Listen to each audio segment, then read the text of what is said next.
Guys, welcome back to Combo Move, Combo where we Move. control the birds. Yeah? Also, are birds real? Game theory. Are birds real animals that we can see? Oh no!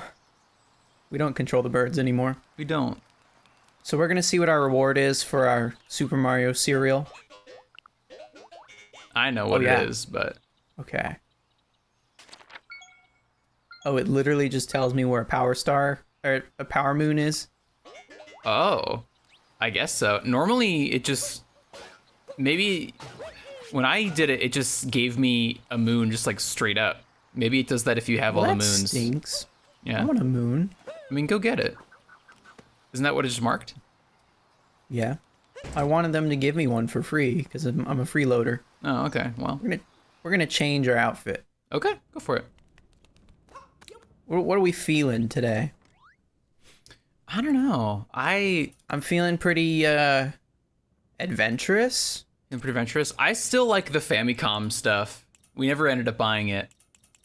But I'm a huge fan of the Famicom. Is that in the global shop? Yeah, it is. Let's go check it out. At the very least, I think the Famicom cap is like extreme. It's just quality work. Oh, here we go. Spend money. Yeah. Yeah, we got it. Let's get this bread. Famicom is good.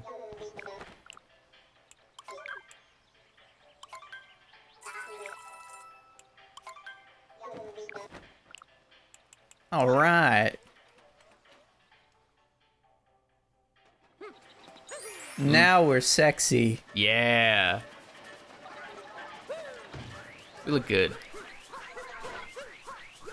So big news in game news. Micah, I don't know if you're aware of this. Today was a PlayStation 5 presentation. Oh yeah. That was a thing. Mm-hmm. I largely ignored one of my classes to watch it and have no regrets. That's good. Yeah, a lot of big news. Some news about some other exclusives. Mostly just exclusives, but we also got info on like the price point for the PS5 and release date and a bunch of stuff. And so there's a lot of talk right now about just a lot of discussion in general about, some people in console war stuff. And then like physical and versus digital only media. consoles. Yeah. 'Cause that's the big thing right now is both PlayStation and Xbox are going to be offering the next gen consoles as both a physical and a digital variant. Yeah. What are your thoughts, Micah? I'm definitely on the side of like, well, first of all, they can do whatever they want. If they want to sell a digital only console, if they want to give it a trial run, see if that's, the future of gaming, like, good for them. But also, I'm not buying it. Yeah. It's fair. If I were to get an new Xbox Series X or like a PS5, I would definitely get the physical game versions. Yeah. I mean, Xbox has already done a digital only console of the One. So, Oh yeah. Yeah, so like the formula is tested and some people dig it, but I had to burp there. I'm in the same boat as you. Digital only is not my zone. I don't think it's good long term. Well, I mean, if some people like it for whatever reasons, you always have it in your console. You don't have to switch out discs. If you're like always on your one console and you're not worried about, sharing that game with someone or selling it later, and you want to pay $100 less and still pay the same price for digital games as physical, like, sure, go for it. Well, there's the discussion too about, sure you pay the $100 less for the digital only, like for the console, but, digital games never really go down in price. On like a digital storefront.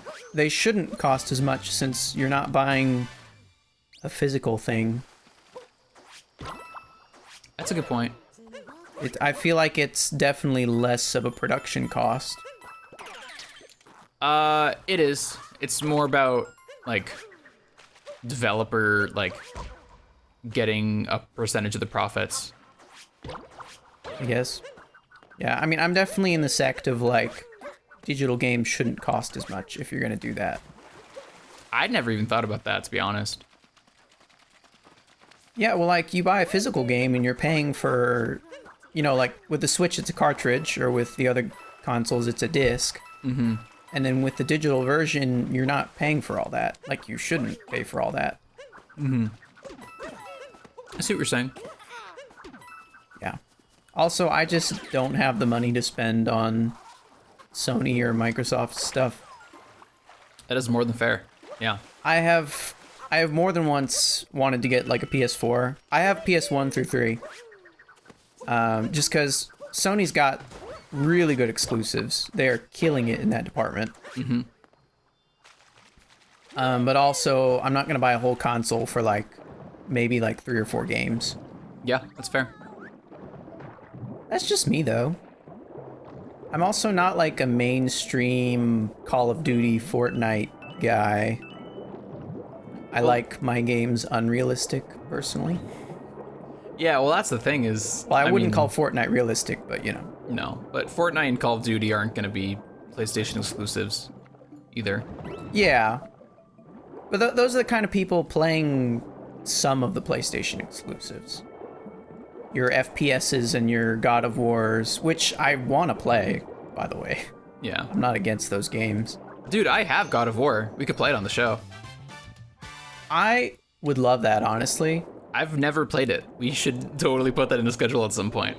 I played it for like a minute at a friend's house one time, and it looked gorgeous, and the gameplay was so intriguing to me. Cool. Yeah. But like, okay, so I guess what I'm trying to say is like, I'm not into like the mature titles, Yeah. Like you're much more into the Mario of like the let's have a good time. Yeah. I'm a lighthearted gamer. I like comedy. Yeah, lighthearted is a good way to put it, I think. That's a good phrasing. Yeah. I'm a mix all around. I love a good lighthearted game, but I enjoy a good, like, heavy emotional time. Yeah. It's complicated. Mm-hmm. I've played emotional games. I recently played Celeste for the first time. Oh yeah, you did. And I loved the attention they brought to like anxiety and panic attacks. Mm-hmm. And that was super like emotional for me, and I had such a great time. It was worth my money. Yeah. Celeste. But again, it's not like a realistic mature game, And still there was a lot of comedy and lightheartedness. Yeah, it's emotionally mature, but it's not like graphic or, hyper realistic. Mm-hmm. And that's a huge strength of Celeste. And I think Celeste is actually a very good example of like, you can address very serious topics without having to be like dark and gritty and all that. Yeah. I've talked about this like extensively, especially on Twitter, usually around the time of Game Awards, but like, man, there is no need for most franchises to be just like hyper realistic. It's like one of the games that was announced today, which was rumored that was going to be announced today, and I didn't believe it, was Final Fantasy 16. Oh yeah, I heard about that. Yeah. So, Final Fantasy has been around since the dawn of time, it feels like. And they've all, like, Final Fantasy games, I guess, have always been, like, kind of realistic. There's always a kind of art style. But, as technology, as hardware, like, improves and just, gets more and more expensive, they've transitioned from what I would say is more stylized to just more realistic. Like, there's still elements of style, but like the visual style overall is different. Yeah. And realistic games don't age well because as time goes on, the less realistic they look. It's true. Whereas Mario Odyssey, or any Mario game really, is still charming to this day, just because of the stylization. But also, that's not to say you're stupid for playing realistic games. Yeah. Play what you want. Play what you have fun with. Yeah, none of this is a diss on, like, what people like or what they want to play. It's just like, Yeah. I think these are, you know, I think I said this before. I think you're allowed to criticize something and point out the flaws in something without being like, it sucks. Like, it's the art of nuance. Like, Yeah. nothing's perfect. We should be able to talk about those flaws. That being said, play all the games. Support developers. Yeah. As long as they're cool. Yeah, that's a good point. Not all developers have been cool historically. Yeah. It's so hard to make like blanket statements because you really can't. There's always exceptions where it's like you should not do this in this specific circumstance. You know, conversationally we use blanket statements all the time, but like if we were always in a place of teaching, we probably shouldn't. But because it's just like conversational, there's a different element. Yeah. Just like think for yourself. Consider. Look notes. Yeah, I just wanted to talk about that. I like staying up to date with game news and talking about that stuff and hearing opinions. Oh, I got it. I did not think I was gonna get that. I didn't either. Yeah, gaming. There was a YouTube video that came out today from Markus Brownlee, who's one of my favorite YouTubers. Markiplier? A really prominent... Huh? Markiplier? No, Markus Brownlee. He's a tech YouTuber. Yeah, because I'm all into, like, smartphones and stuff. Yeah, you're big into hardware. Yeah. Yeah. And he's been doing interviews with, like, big names. And then today he did an interview with Mark Zuckerberg, which it was so weird. There was such a big divide because people in the YouTube comment section was just like normal, like cool video, you know, kind of stuff. Like cool, you got to do that. And then the Twitter replies were completely different and were like, you know, I can't believe you collabed with Mark Zuckerberg. And I don't feel strongly one way about it. I understand both of those viewpoints. It was just really weird for me that one platform's opinion of that video was completely different from the other. Yeah, I think, you know, whenever you make something like that, you have to take into account what are the impacts other than the thing itself. Like, we can have a conversation, you know, like one-on-one, and that, like, beyond the extent of the conversation has almost no ramifications. But making media and publishing interviews on, like, a mass scale can have broader implications than just having a conversation. It's like a weird, I would say it's adjacent to like trying to separate art and artist, which is something I've talked about before on stream, which is something that we like to talk about and try, but it's a lot harder in our world because of capitalism. So like the big example I always come back to, because she's unfortunately always relevant, is J.K. Rowling. Because she's just a massive turf and she sucks. So, you know, Harry Potter is so like ingrained in our, like, it's so ingrained in pop culture, and it was and still is so ingrained in a lot of people's lives. And so people don't, like, even when people understand that what J.K. Rowling has done and like what she believes and advocates for is like harmful and just hateful, like they continue to indulge in like Harry Potter and stuff, because it's like, well, she made Harry Potter, but like I'm not supporting her, I'm supporting Harry Potter. And they cite the argument of like, oh, separation of art and artist. Which, like, to put it briefly, is like, oh, well, even though, and like in this example, even though J.K. Rowling made Harry Potter, she's not Harry Potter. Conceptually, you can be a fan of Harry Potter and not be a fan of J.K. Rowling. And in the J.K. Rowling example, that's also kind of problematic because a lot of her racism and other views have worked their way into media in general. Right. Yeah, which also is a problem with a lot of like stereotypical fantasy. So it's a bigger conversation. But for the conversation about separation of art and artist, we think, oh, we can like support one and not the other. Except there's a fundamental flaw with this argument in our world, and it's capitalism. In that, giving money to that person. Correct, because in our world, support is not just like saying we're a fan of it. Support is buying merchandise and, you know, buying movies or access to movies or like new games when they come out.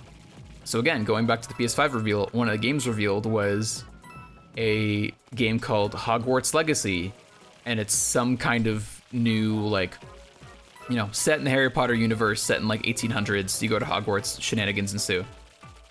And some people who would argue about separation of art and artists are like, oh, it's fine, because like, you know, I don't condone her. I just like the franchise. But in the example of J.K. Rowling, she's getting a profit from everything adjacent to Harry Potter. So even though you like socially and verbally don't condone her beliefs, you're still supporting her and therefore supporting those beliefs by proxy. And that's where the argument of a separation of art and artist, you know, kind of falls apart in our world, and that's why it gets tough, because it's like it doesn't really work in our world at all. Yeah. And it's understandable that people want that, because, you know, you want a media that you can't get elsewhere. But also, you know, can you really support that media if you don't support the person you're benefiting? It's yeah. I think tricky. I think there are some examples. So like a good example is buying something secondhand. So you could like one day, like maybe Hogwarts Legacy is somewhere in like a secondhand game store. Like it's been pre-owned. So the company, or like Warner Brothers, has, therefore J.K. Rowling has already gotten her share of the sale. So any sale beyond that point would just go to the company. That's true. And like then you'd just be supporting like your game store at that point. Correct. And you could make the same argument for like movies and music too. Like if you buy secondhand, unless they have some kind of weird deal, that money won't go towards the problematic party. Which, you know, it's kind of a win-win, because you can, like, it doesn't excuse or negate the problematic person behind that media, and we still need to be aware of that when consuming that media. Like, to not only protect ourselves, but to actually continue to indulge in media critically. But it allows us to do it in a more responsible way. So, but that also, here's the other issue, going back to physical versus digital media.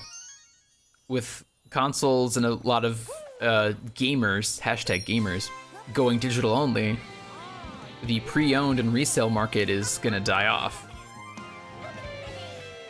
Which sucks. Yeah, because I mean, people aren't gonna be buying discs, so they're not gonna be resold ever.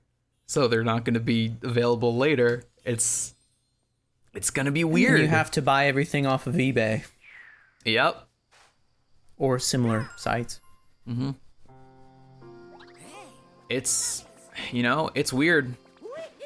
It's a weird world. Are we already done with like Seaside Kingdom? Technically, yes. I do want to get like a few more Yeah, that's fair. I think. Yeah, so like I totally understand what like the reasoning he would want to interview Mark Zuckerberg, because they didn't talk about anything political. Mark didn't say anything super divisive or what word am I looking for? Controversial. And I didn't know this, but I guess Facebook is either owns Oculus or Mark is the CEO of Oculus as well. I believe Facebook owns Oculus. Okay, Facebook owns Oculus. Yeah. So they talked mostly about like the future of virtual reality and augmented reality, which, is cool. And I don't know much about the Mark Zuckerberg situation. I know he's done some shady crap. Yeah. So again, I'm conflicted. I'm like, do I enjoy this media or do I not? And should they have put more thought into that interview? Yeah, I mean, again, I think because it's an interview, I think it's good to look at and, get the information from that. But, in the instance... it was a lot of good information about virtual reality and stuff, and that was super cool. Yeah, the important thing is that we remain critical of it. Keep in mind, like, who Mark Zuckerberg is as, like, a celebrity at this point and what his priorities are, what his values are. And, it's just being critical of any kind of media. Like, consider where it came from and think about how that affects it. And then also consider... You think I can make this jump? I don't think that's possible. It'd be dope if you could. I'll try once, just for funsies. Is this actually a possible jump? No. I think it might have been in the original, and then they patched it out like that. That'd be really funny. I'd believe it, yeah. Yeah, the important thing is just to, be critical, be aware. In the event of, like, YouTube content, it's possible Zuckerberg got some money in some way. So if you, like... Possibly. So if you want to indulge in stuff like that and you don't want to give, like, money via ad revenue or any of that, also consider, like, there's got to be a transcript somewhere. You could find stuff. That's true. Be active with your media consumption. And with that, we're out of time for today's episode. Yo, are you implying there's going to be a next time? I'm implying that next time on Combo Move, we're going to move on from Seaside Kingdom, I guess. We one and done, baby. Let's go. Dude, Mario's got a tail. He's just thinking really long and hard about critically consuming media. He said,